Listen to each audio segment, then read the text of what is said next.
Saudara, sesi kedua, rapat dengan pendapat bersama Dewan sebagai tindak lanjut soal seputar bekas tambang yang belum direklamasi. Komisi 3 kembali mengundang pengusaha tambang pada Rabu 5 Februari 2025 yang diwarnai tidak hadirnya seluruh pengusaha tambang paket 3 pada undangan RDP yang digelar oleh Komisi 3 DPRD Kabupaten Probolinggo.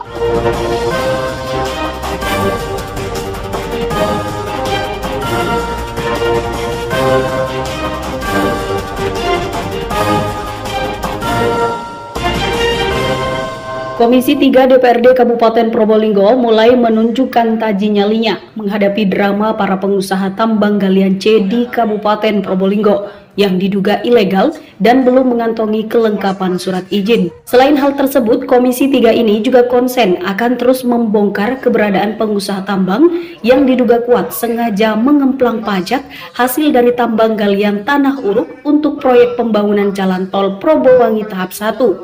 Tahap 2 dan 3, khususnya bagi yang belum melaksanakan kewajibannya.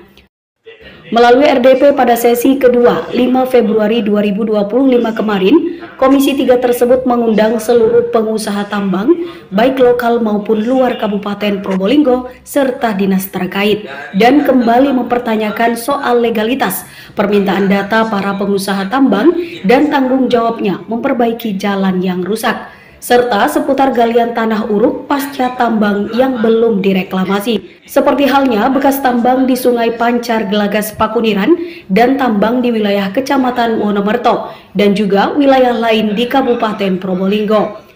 Dalam RDP tersebut, Ketua Komisi 3 DPRD Probolinggo, Muhammad Al-Fatih, merasa kecewa atas ketidakhadiran para pengusaha tambang tanah uruk paket 3 proyek tol Probowangi. Menurutnya, itu sebuah penghinaan dan merendahkan martabat DPR. Selain itu, Ketua Komisi 3 ini akan terus mendalami adanya dugaan berbagai pelanggaran bagi penambang ilegal yang berdampak pada rusaknya lingkungan di berbagai lokasi di wilayah Kabupaten Probolinggo. Mas, tadi terkait dengan RDP tadi, Mas, seperti apa melihatnya? Kami dapat info barusan ya, dari hasil RDP tersebut banyak penambang yang tidak bisa menghadir, artinya tidak hadir. Ini kan sudah mencederai institusi DPR sendiri. Padahal mereka adalah wakil rakyat tertinggi yang bagaimana mereka punya hak untuk memanggil semua pengusaha tambang yang selama ini disinyalir satu ya tidak taat terkait dengan administrasi, yang nomor dua banyak izin yang tidak lengkap. Seperti halnya ya kemarin ada kejadian penangkapan dari Polda itu. Nah ini yang kami harapkan sebenarnya dari Probolinggo. Seharusnya dari dinas terkait di sini bersama pimpinan DPR ataupun dari penegak hukum harus lebih mencontoh kepada Polda. Karena apa? Karena yang tahu persis sendiri adalah wilayah daerah itu sendiri. Tetapi kenapa kok sampai terjadi penangkapan dari Polda kok bukan dari Polres?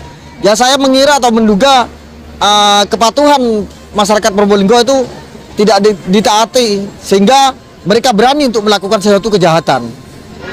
Terkait dengan dugaan pengemplangan pajak, apa harapannya, Mas? Kami berharap kepada utamanya ya, karena ini sudah pelanggaran hukum ya, pidana ya, yang tidak membayar pajak tersebut, ini sudah murni pidana ya. Dan kami berharap kepada pemerintah daerah lebih tegas kepada semua Menkon, karena kemarin Adikarya itu salah berstatement, salah satu penambang yang dipegang, tetapi dia menjual penambang yang lain, artinya disebut saja ya Sintong sama Usi itu tidak ada kirim ke sana. Tapi kenapa Adikarya tersebut kok berani? Padahal yang tambang ilegal itu yang ditangkap Polda oleh sekarang itu bukan Sintong dan Usi. Nah kami berharap kepada penegak hukum dan perwakilan kami tertinggi di Probolinggo yaitu DPRD Komisi 3 khususnya untuk secepatnya bergerak dan memberikan efek jera kepada semua para penambang. Jadi LDP hari ini kami memanggil tambang-tambang yang berizin SIPB. Izin SIPB ini diperbolehkan secara perpres, diperbolehkan untuk bekerja dengan Menkon di tol yang PSN, yang proyek strategis nasional. Jadi begini, izin tambang itu kan ada bertahap. SIPB keluar, lanjut izin eksplorasi, langsung izin operasi produksi, izin OP. Nah, karena PSN diperbolehkan, tambang SIPB ini bekerja sama hanya dan hanya untuk proyek PSN, tidak untuk yang lain. Jadi indikasi kami cek beberapa data yang berisi tambang yang memiliki SIBB itu tadi terakhir ada 44. Tapi ada perbedaan data dengan mana tadi Mas? Dengan LH, dengan Bapenda, dengan BPKAD bukan Bapenda ada 38. Kami memastikan lagi Senin kami akan ke SDM provinsi memastikan listnya SIBB mana saja, dan juga kami sedang memastikan list tambang SIPB yang bekerja sama dengan PSN yang ada, di mana tol JPB ini ada 3 seksi di Probolinggo, seksi 1, 2, dan 3. Jadi kami sedang meminta kepada seksi 1, 2, dan 3 untuk membuka list tambang SIPB mana saja yang mereka terima. Yang mereka terima tanah uruknya mana saja yang itu menjadi mereka terima, karena kan ada kewajiban begini. Pajak retribusi MBLB. MBLB ini pajak yang diberikan tambang kepada daerah, pajak mineral bukan logam dan batuan. Jadi tol sudah setuju dari semenjak tahun lalu, semenjak kapan kami belum tahu, setuju bahwa pajak ini harus dibayarkan dulu sebelum tagihan di Subkon dan Menkon itu dibayarkan. Subkon itu dibayarkan oleh Menkon. Jadi kami memastikan dulu ke Subkon tadi. Jadi Menkon akan memastikan ke Subkon mana saja tambang SIPB yang memang bekerja sama dengan PSN. Kami tidak mau kecolongan.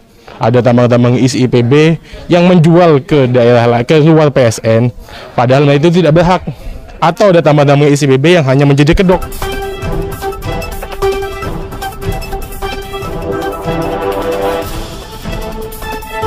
Dari Probolinggo, Sony Kurniajaya, Pro TV mengabarkan.